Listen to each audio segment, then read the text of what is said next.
बूढ़ी सास का बर्थडे। कोकिला ने अपने बेटे शिवम की शादी पलक से की थी। दोनों की शादी को 1 साल हो गए थे। सब अच्छे से चल रहा था।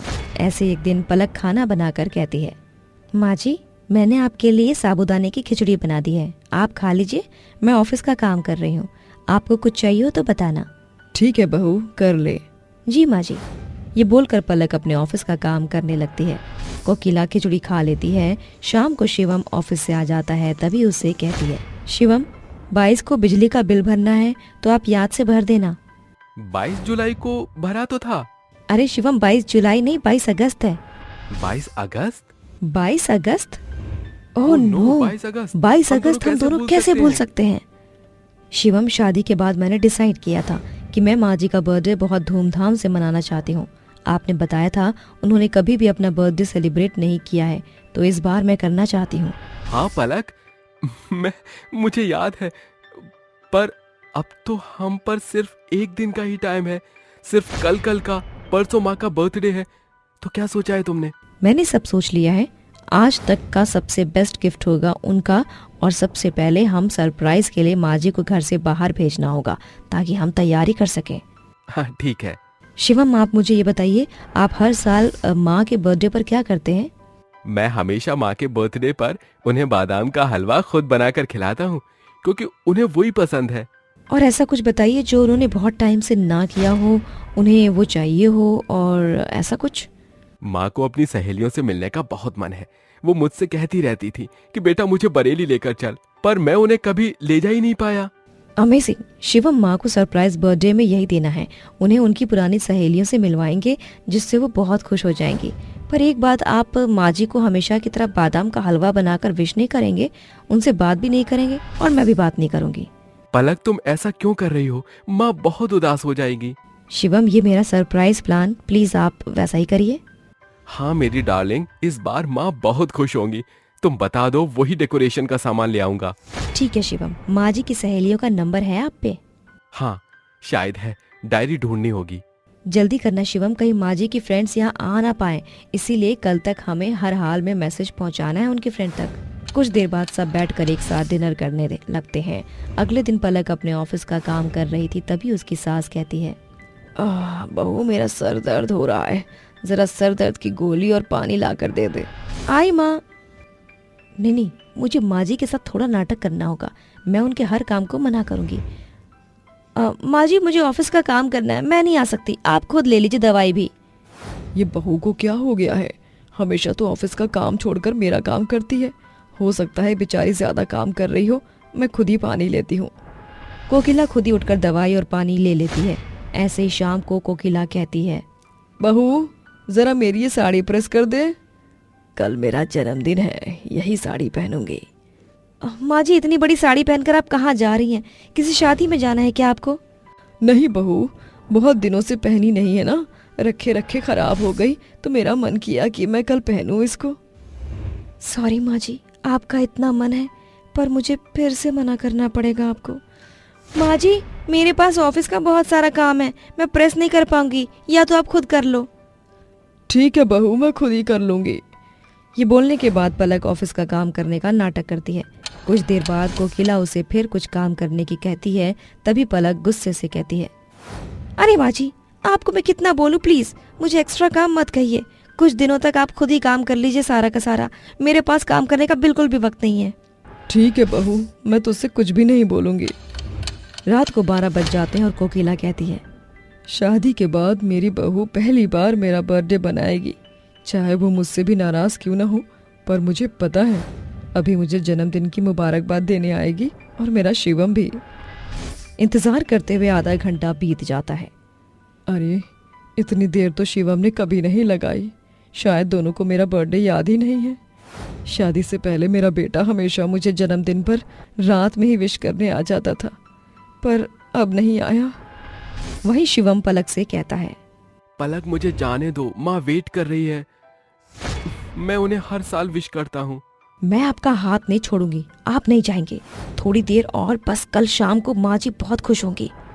इस तरह से तीनों सो जाते हैं। अगले दिन कोकिला पूजा पाठ करके सोफे पर बैठ जाती है और कहती है, मुझसे तो सब्र नहीं हो रहा, मेरे बहू बेटे आने वाले होंगे, मेरे पैर छूकर आशीर्वाद लेंगे, मुझे जन्मदिन की हार्दिक बधाई देंगे। दोनों आते हैं। माँ जी मुझे माफ़ कीजिएगा, मैंने आपका खाना बना दिया। आज मुझे ऑफिस में बुलाया तो जाना ही होगा, अर्जेंट है, और आपको सुधा आंटी मंदिर जाने को कह रही थी तो आप उनके साथ चले जाना। माँ, मैं तो लेट हो गया हूँ, मैं भी ऑफिस जा रहा हूँ, आप अपना ख्याल रखना।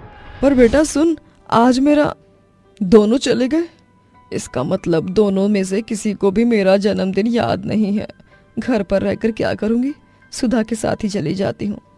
कोकिला का दिल बहुत दुखी हो जाता है, इसीलिए वो सुधा के साथ मंदिर चली जाती है। पलक के कहने पर सुधा कोकिला को मंदिर में व्यस्त रखती है। इतने में दोनों घर पर वापस आकर कोकिला के जन्मदिन की तैयारी करते हैं। पलक अपनी सास के लिए केक तैयार करती है और शाम तक पूरा घर ऐसे सजा होता है जैसे घर में दिवाली हो। शाम को कोकिला कहती है, आज कितनी देर हो गई, मैं घर जा रही हूँ सुधा। अरे अभी मत जा, तू मेरे साथ ही रहना, बहुत बातें करनी है तुझसे। मुझे पलक बहू को फोन करना होगा, अब मैं कोकिला को और नहीं रोक सकती। तभी सुधा के पास पलक का कॉल आता है, वो उसे घर ले आती है। कोकिला जैसे ही अपने घर पहुंचती है तो घर में अंधेरा होता है। अरे ये घर में एकदम से अंधेरा क्यों है, लाइट जलाती हूँ। ये बोलकर कोकिला जैसे ही घर की लाइट जलाती है तो पार्टी पोपर ब्लास्ट होता है और उसके सभी सहेलियां बहू बेटे उसे जोर शोर से जन्मदिन मुबारक देते हुए कहते हैं, happy birthday to you, happy happy birthday to you. जन्मदिन की बहुत बहुत शुभकामनाएं माँ, ये लीजिए आपका बादाम का हलवा। हैप्पी बर्थडे टू यू माँ जी, 1000 साल जिए आप। शुक्रिया आप सभी को। बेटा तुम दोनों को याद था मेरा जन्मदिन? हाँ माँ जी, भला इतना इम्पोर्टेंट दिन कैसे भूल सकते हैं, इसीलिए आपके लिए सरप्राइज प्लान किया था। पर तू तो आज ऑफिस में थी, तो ये सब कैसे किया? माँ, ये सब नाटक था ताकि आपको घर से बाहर भेजकर सजावट की तैयारी कर सकें। अरे कोकिला, मुझे भूल गई क्या, देख तो जरा। मीनाक्षी, सुनीता, तुम दोनों इतनी दूर से कैसे आई? तेरे बहू ने बेटे ने तेरे जन्मदिन के बारे में बताया तो तुझे सरप्राइज देने आ गए। मुझे तो यकीन ही नहीं हो रहा। माँ जी, हमसे कोई गलती हो गई है क्या, आप रो क्यों रही हैं? अरे नहीं नहीं बेटा, खुशी के आंसू हैं। सोचा नहीं था कभी ऐसा तोहफा भी मिलेगा। अरे माँ, अभी तो आपको केक भी काटना है, आपकी प्यारी बहू ने जो बनाया है। उससे पहले माँ जी, मैं आपसे 2 लाइन कहना चाहती हूँ।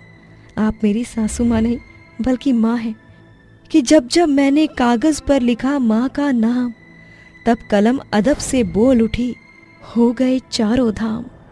सच में बहू तो लाखों में एक है। ये कहने के बाद कोकिला अपना केक काटती है, जहाँ सभी लोग उसे तोहफा देते हैं और खुशी खुशी पलक अपनी सास का बर्थडे मनाती है। सिर्फ गोलगप्पे खाने वाली बहू। चारों ओर शादी का माहौल छाया हुआ था। फूल और लड़ियों की साज बाज की चमक पूरे घराने को चकाचौंध कर रही थी। बारातियों के भीड़ के बीच दुल्हन के जोड़े में खड़ी गौरी अपने पति प्रणव के साथ फोटो खिंचवाते हुए मन में कहती है, ये बारातियों का जमावाड़ा जाने कब मुझे अकेला छोड़ेगा।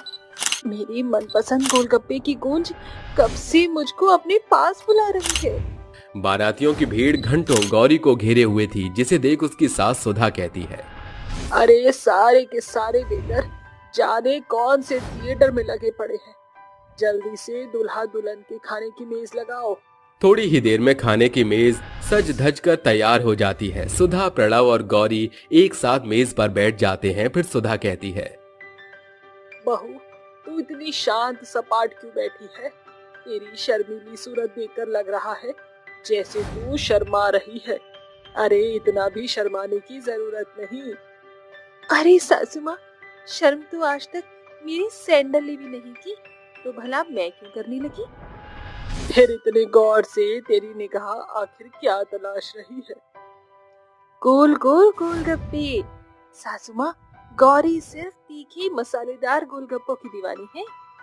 अच्छा, तो तू अपना गोलगप्पे खाकर ही गीला करेगी गला। अरे कोई गोलगप्पे परोसो मेरी बहू को। मेज पर गोलगप्पे आए। अभी 1 मिनट ही नहीं हुआ था कि गोलगप्पे खाने की शौकीन गौरी उन पर टूट पड़ती है और कहती है, वाह वाह, क्या तीखे गोलगप्पे थे, मजा ही आ गया।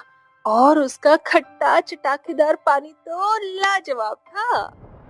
विदाई के बाद गौरी अपने पति प्रणव के संग ससुराल आती है, जहां सुधा उसकी आरती उतार कर कहती है, ससुराल में तेरा स्वागत है बहू। कलश को दाहिना कदम लगाकर भीतर प्रवेश कर।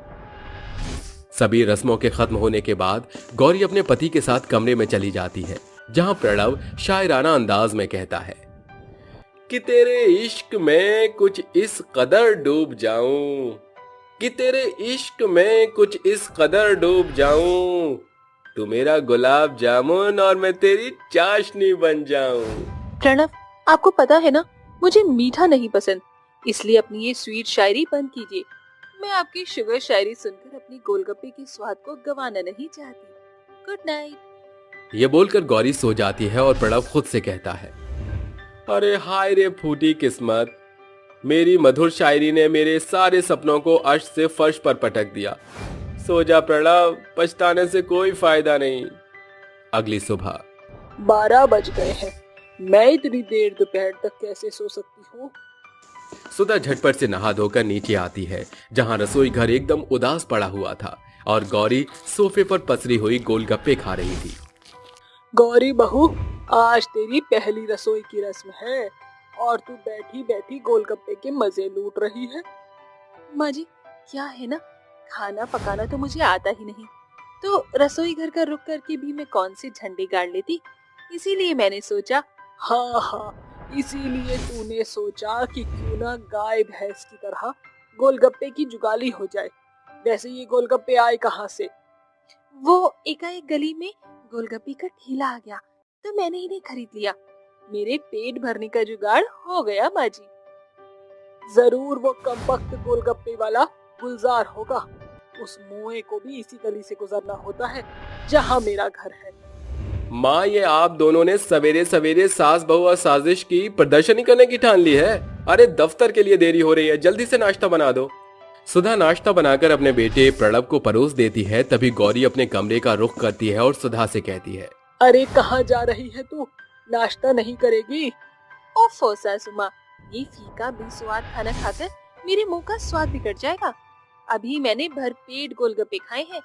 वैसे भी गौरी तो सिर्फ गोलगप्पे की दीवानी है। गुजरते हुए हर एक दिन के साथ गौरी के गोलगप्पे खाने की आदत परवान चढ़ जाती है। वो कभी हाट बाजार में गोलगप्पे खाया करती तो कभी गली में गोलगप्पे वाले को आता देख उनसे गोलगप्पे खरीदकर पेट भर लिया करती। ये देख सुधा उसे टोकते हुए कहती है, अरे गौरी बहू, इन गोलगप्पे के आगे तुझे घर का खाना जरा भी नहीं सुहाता। इतना तीखा खट्टा सेवन करना सेहत के खातिर खतरा है। माँ जी, मेरे गोलगप्पे चीख चीख कर कह रहे हैं कि आप गौरी और उसके गोलगप्पे के बीच में ना आए। इन गोलगप्पों के पीछे तेरा पेट पहाड़ हो चुका है, मगर एक दिन तुझे पछताना न पड़े तो मैं भी तेरी सास नहीं। एक दिन प्रणव दफ्तर से जल्दी घर आ जाता है, जिसे देख सुधा कहती है, अरे प्रणव बेटा, आज तू बड़े ही सवेरे घर लौट आया। हाँ माँ, आज दफ्तर में ज्यादा काम नहीं था। अरे एक काम कर, बहू को संग ले जाकर बाजार से कुछ साग सब्जी ले आ। मेरा मन कुछ ठीक नहीं। गौरी प्रणव के साथ बाइक पर बैठकर बाजार आ जाती है, जहां उसके कानों में गोलगप्पों की गूंज सुनाई देती है। गोलगप्पे खा लो, तीखे चटपटे गोलगप्पे खाओ, तरो ताजा हो जाओ, आ गया एकदम सस्ता गुलजारी गोलगप्पा। गौरी प्रणव का हाथ पकड़े गोलगप्पे वाले के पास आती है। अरे आओ आओ भौजाई, कहो गुलजार गोलगप्पे के पास तुम्हारा स्वागत है। अरे जरा जल्दी से एकदम तीखा रसीला गोलगप्पा खिला दो, मेरे मुंह में तो पानी आ रहा है। गुलजार एक एक करके गौरी को प्लेट में तीखे गोलगप्पे परोसता है और गौरी कहती है, ओह आई एम सॉरी प्रणव, अब से अकेले ही गोलगप्पे खाए जा रही हूँ। तुम्हें पूछना तो भूल ही गई मैं। ये गोलगप्पे तुम ही खाओ, मुझे जंक फूड की आदत नहीं है। अरे एक बार खा के तो देखो। प्रणव को आनाकानी करता देख गुलजार गोलगप्पे वाला कहता है, अरे खा लो भाई, गोलगप्पे का नशा तो सभी पर छा जाता है और अगर तीखा हो तो मजा ही आ जाता है। गौरी के कहने पर प्रणव गोलगप्पे खा लेता है। कुछ देर बाद दोनों घर लौटते हैं, जहां सुधा कहती है, अरे तुम दोनों खाली हाथ झोला लिए क्यों चले आ रहे हो? साग सब्जी लाने को बाजार भेजा था ना।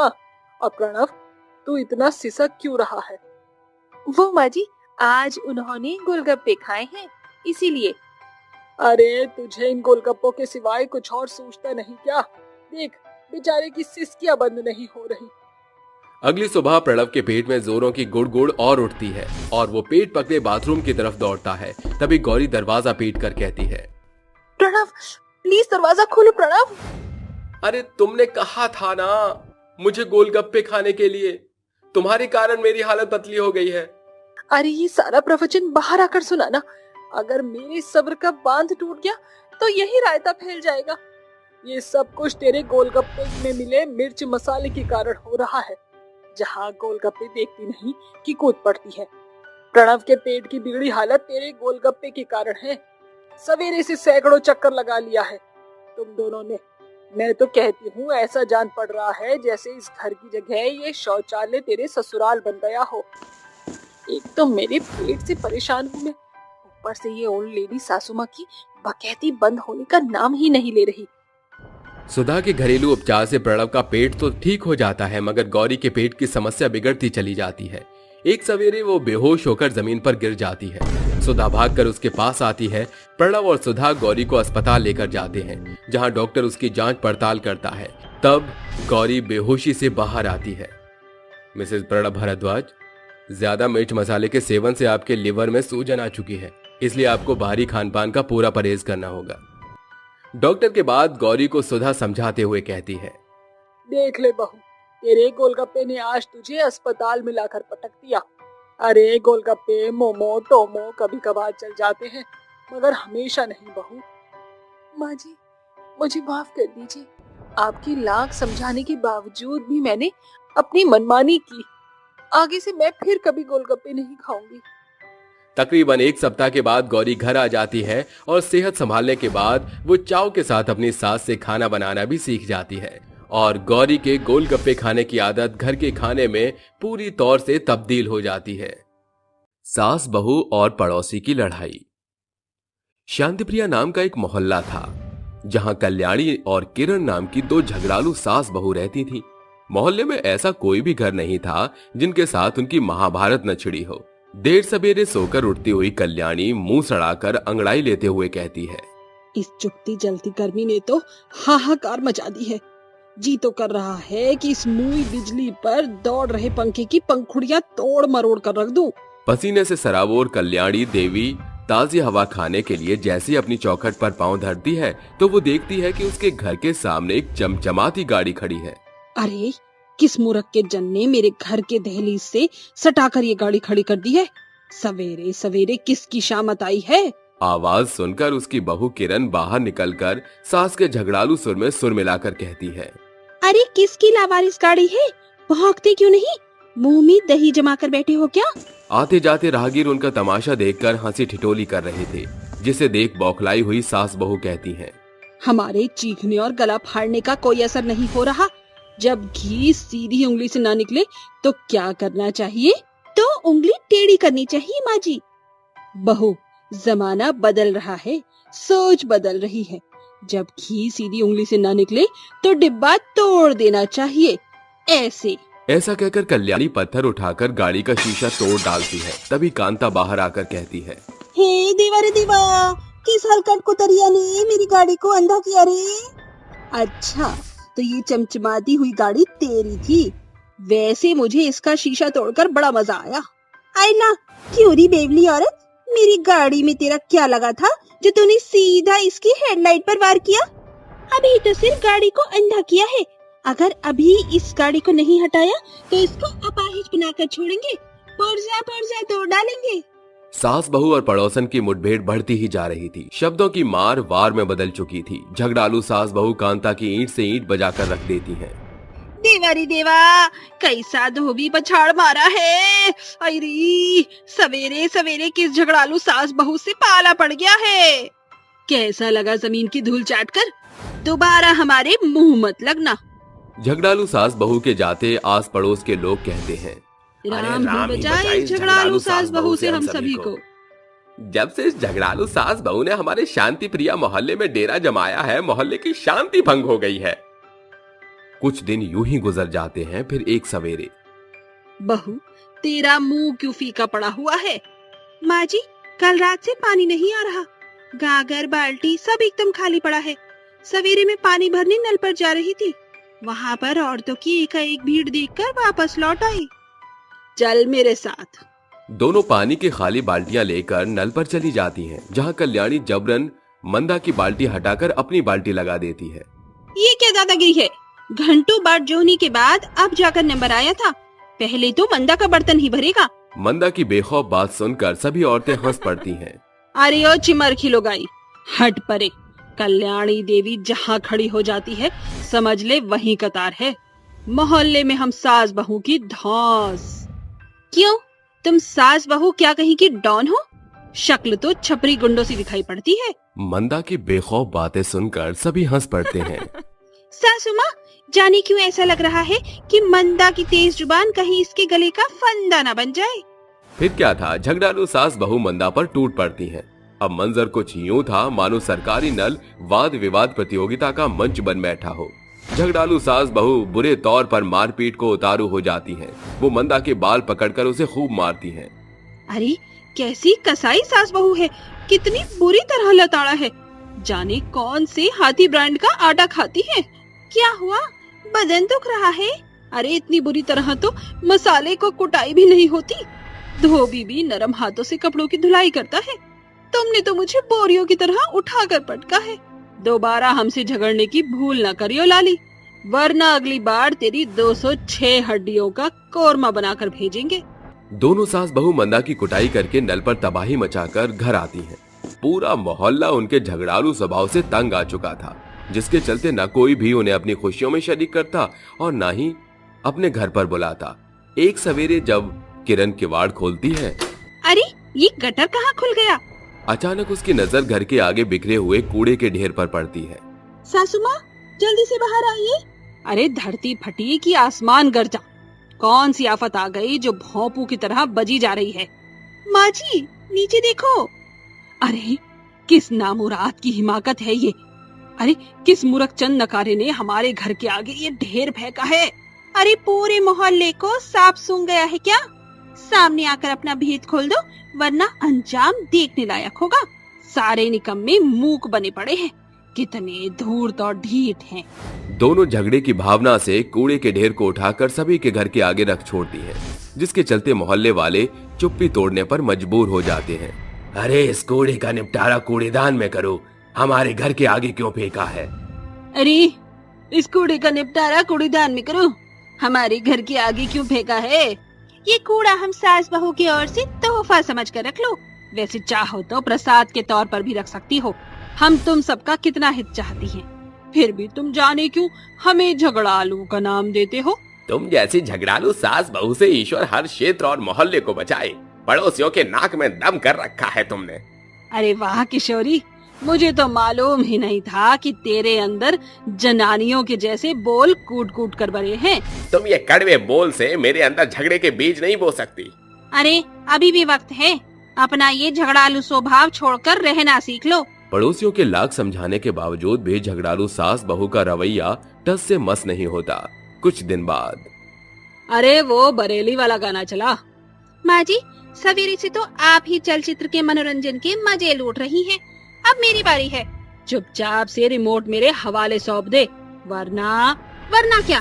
पहली बात, मैं आपकी इन खोखली धमकियों से डरने वाली नहीं, और दूसरी बात, मुझे पड़ोसी समझने की भूल मत करना।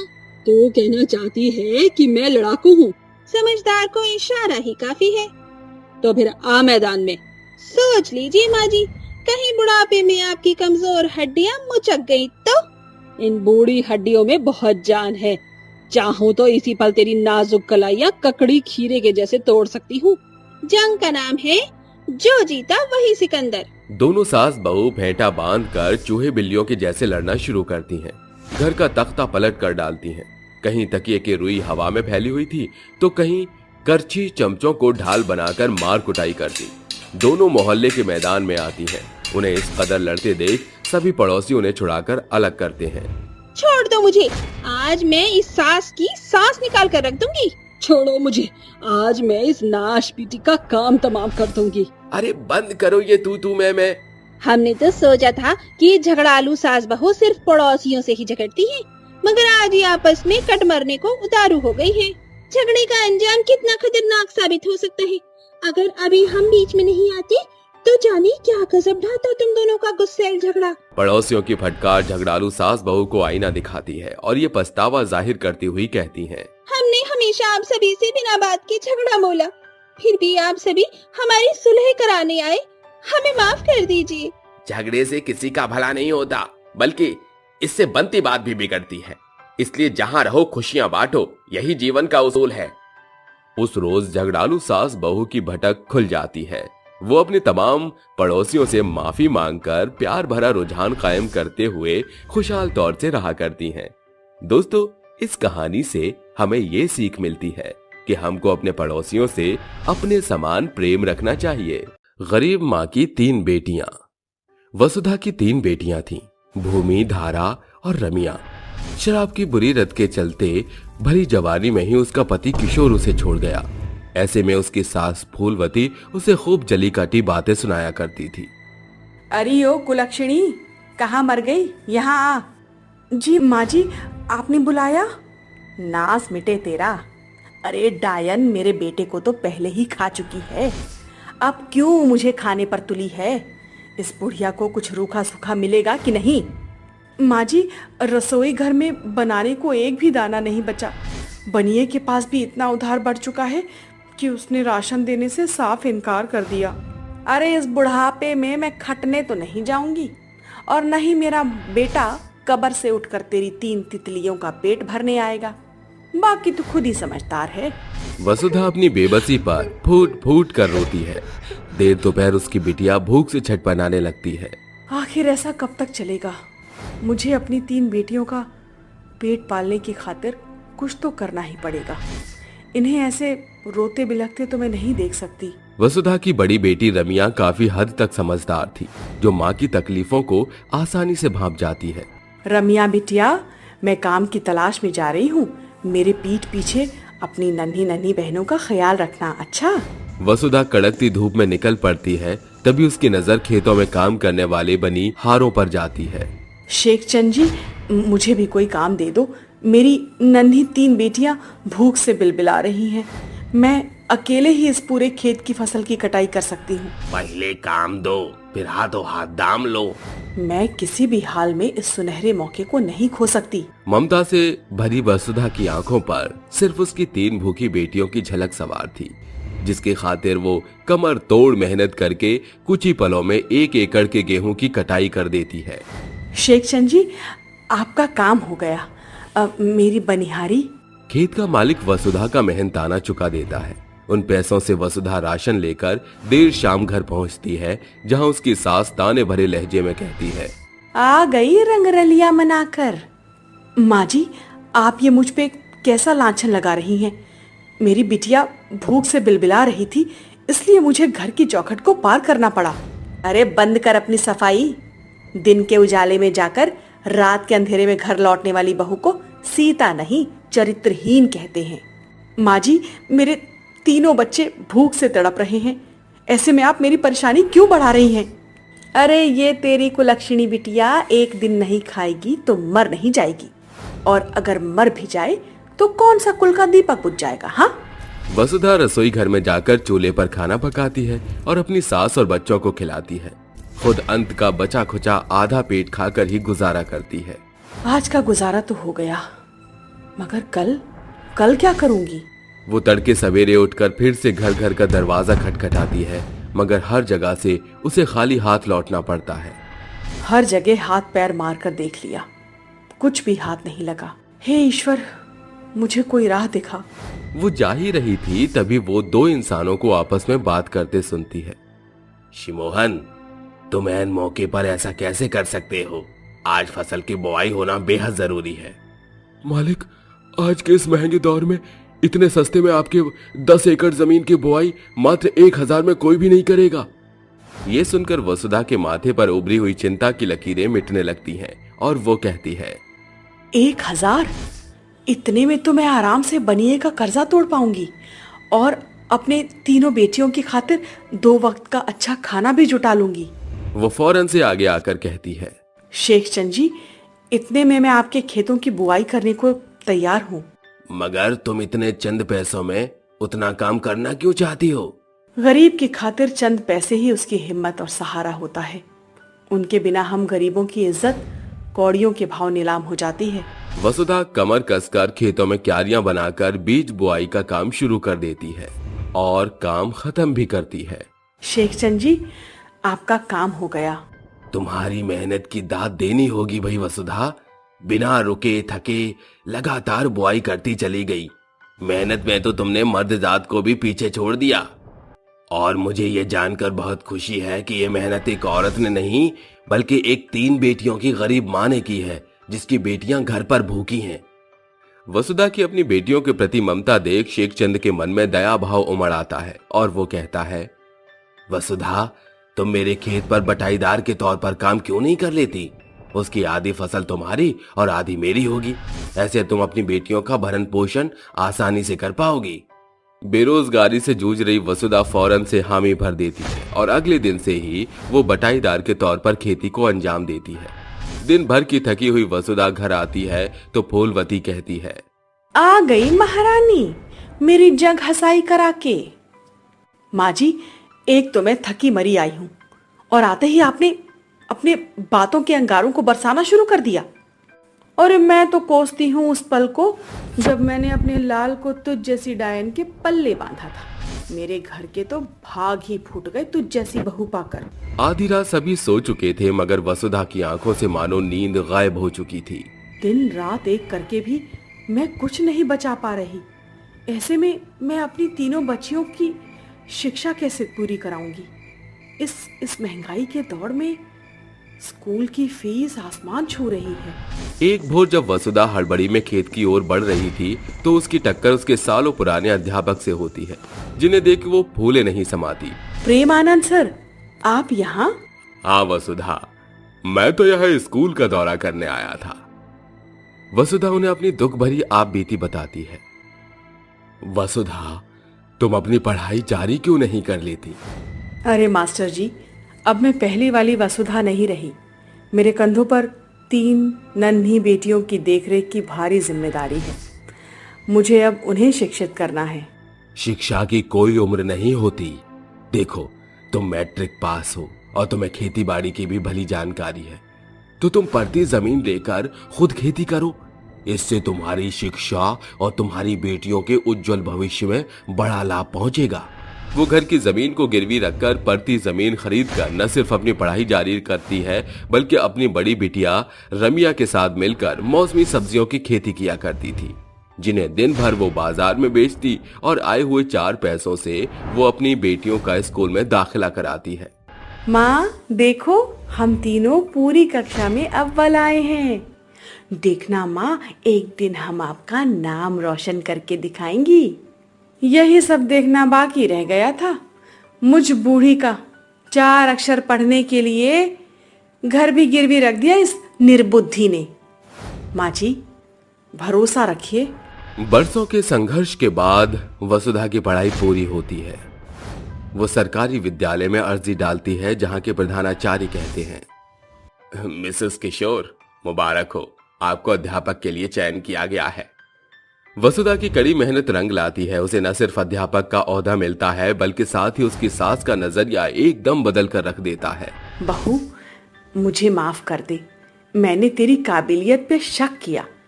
जहां मुझे तुझको प्रोत्साहन करना था, मैंने तेरे लिए कांटे बिछाए। तू न सिर्फ एक माँ बनी बल्कि एक पिता का फर्ज भी तूने बखूबी निभाया।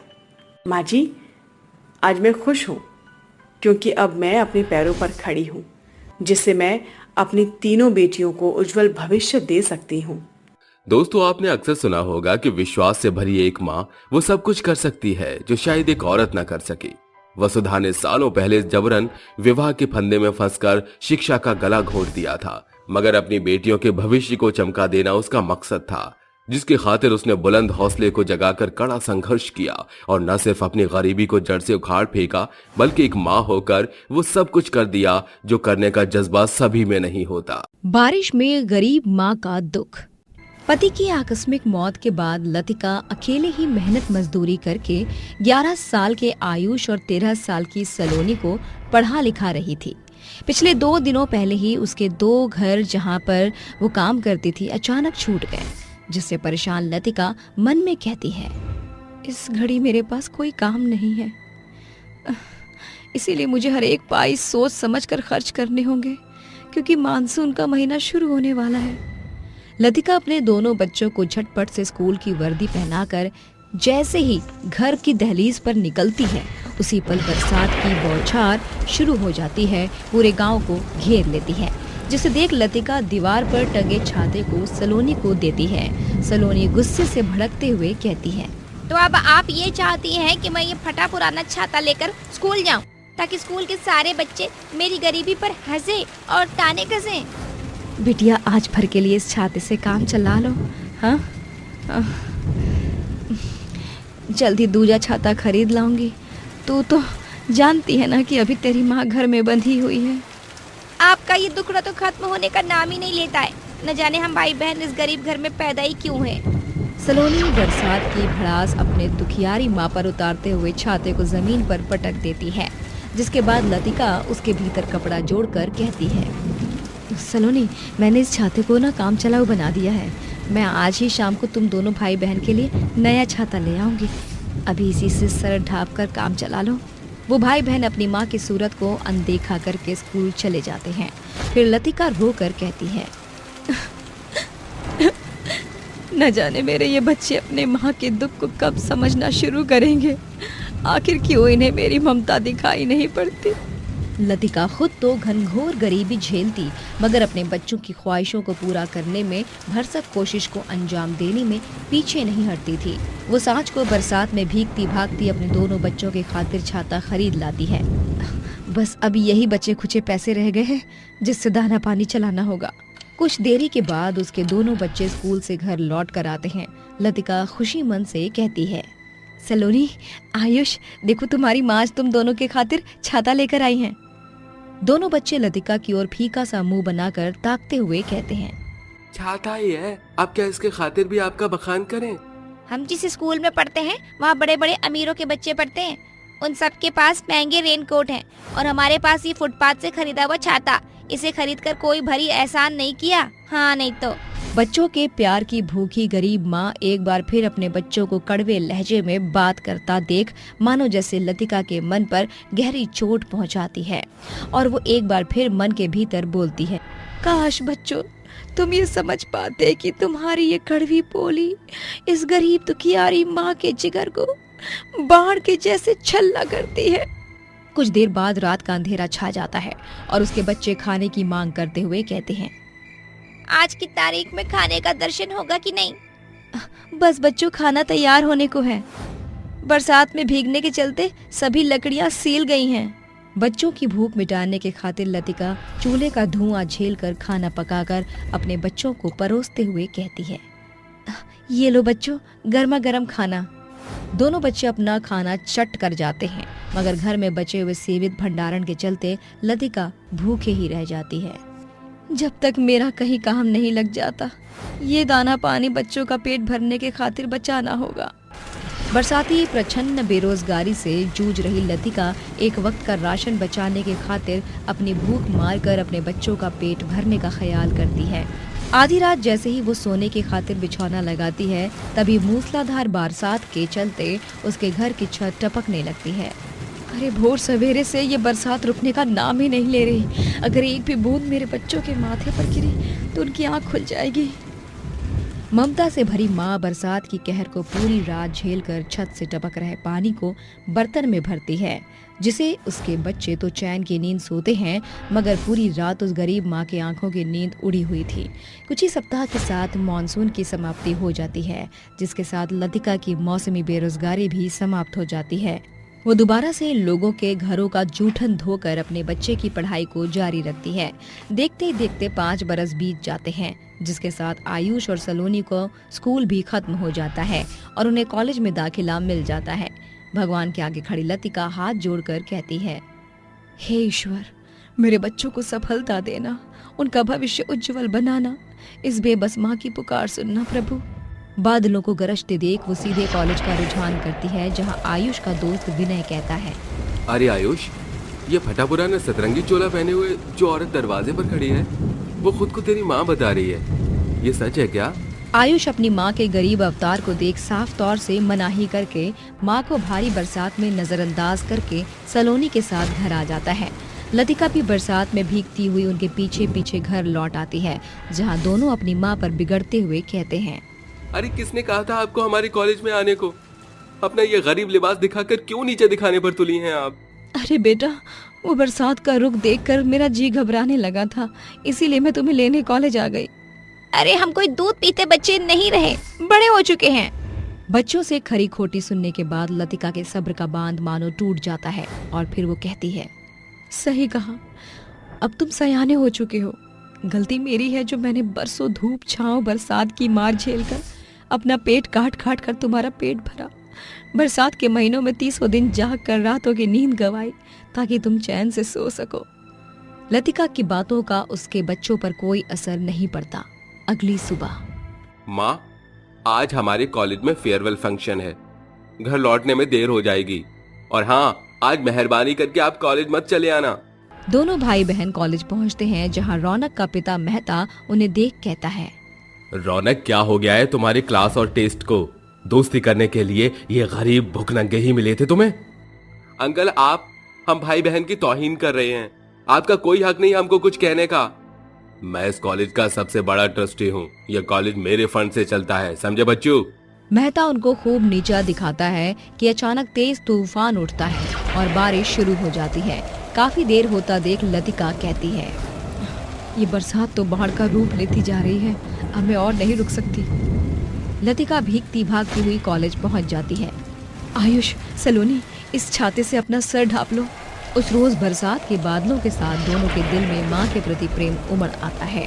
दोनों घर आकर एकटक अपनी माँ को निहारते हुए कहते हैं, माँ, आज जब कॉलेज में हमको किसी ने नीचे दिखाया तो एहसास हुआ कि आपके दिल पर क्या बीती होगी हमारे कड़वे शब्द सुनकर।